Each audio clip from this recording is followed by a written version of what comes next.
Hola, ¿qué tal chicos? Soy Pablo Ardengui. En esta oportunidad les quería mandar este último video antes de las vacaciones de invierno, que era para comentarles algo sobre la clase número 5, el trabajo práctico número 5, que se trata sobre los estados monárquicos, segunda parte. Ahí para ese trabajo práctico ustedes tenían tres consignas. En la primera tenían que definir el concepto de absolutismo.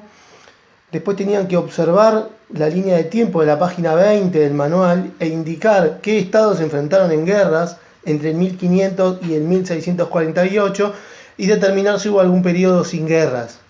Y por último, tienen que identificar las diferentes imágenes del rey y responder cuáles son las características de cada una de ellas, cada una de estas imágenes. En este sentido, repasando la bibliografía, ustedes tienen que ir en donde habla específicamente sobre las aspiraciones al absolutismo, y ahí explica cómo la imagen del rey con poder absoluto era aquel rey que no compartía el poder con nadie, con ningún tipo de esfera de poder intermedio, como se llaman, por ejemplo, los estados generales o los parlamentos o las cortes. Todos estos estados intermedios, que sería lo que hoy uno entendería como una especie de poder legislativo, en esta época no se convocaban y el poder efectivo estaba en manos del rey.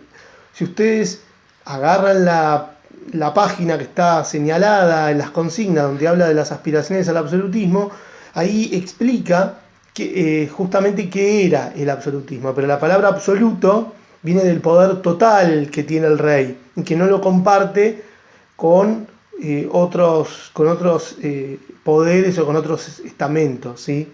Ahora, en una sociedad en la cual no existía la televisión, ni la radio, ni la internet desde ya, y sobre todo una sociedad que era predominantemente analfabeta, o sea que la mayoría no sabía leer y escribir, la pregunta es cómo hizo el rey para transmitir su poder, para transmitir su imagen de grandeza sobre todo a los campesinos. Recuerden que la gran mayoría de la gente vivía y trabajaba en el campo. Entonces, ante una población analfabeta, muchas veces va a ser utilizado, por ejemplo, las artes plásticas, lo que es pinturas o alguna estatua, alguna escultura del rey, y por qué no, a veces algún tipo de representación teatral, que esto era muchísimo más marginal. En este sentido, se construyeron imágenes para enaltecer o agrandar la imagen del rey. Por ejemplo, el rey taumaturgo, que era aquel rey que si uno tenía algún problema, alguna dolencia, apoyaba sus manos en el cuerpo del rey y era sanado. El rey justiciero, que era aquel rey que impartía justamente la justicia y laudaba en los casos de que haya conflictos entre las partes, ¿sí? El rey como el representante de Dios, el lugarteniente de Dios. Va a haber por lo menos 4 imágenes que figuran allí. Bueno, no hay que olvidarse del rey conquistador. Nosotros en el trabajo práctico anterior trabajamos acerca de cómo era tan importante la guerra. O sea, el rey que iba a la cabeza de su ejército y conquistaba. Todo esto fue utilizado como una imagen para agrandar o generar más consenso, más aceptación en la imagen del rey. Si ustedes van a la página siguiente, les va a aparecer una línea de tiempo. En esa línea de tiempo van a figurar distintas guerras que hubo en el contexto de Europa. Hay países que ya no existen, aparecen imperios que ya no existen.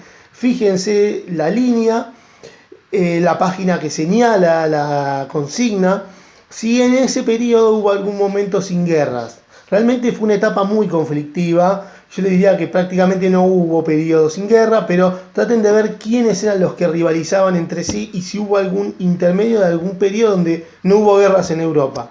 La guerra, acuérdense que no era un dato menor, porque la guerra va a necesitar personas, seres humanos, hombres que iban a la guerra, que salían de trabajar en el campo para ir a la guerra. Además, la guerra consumía una gran cantidad de armamentos, metales y los campos quedaban devastados, con lo cual no era un dato menor el tema de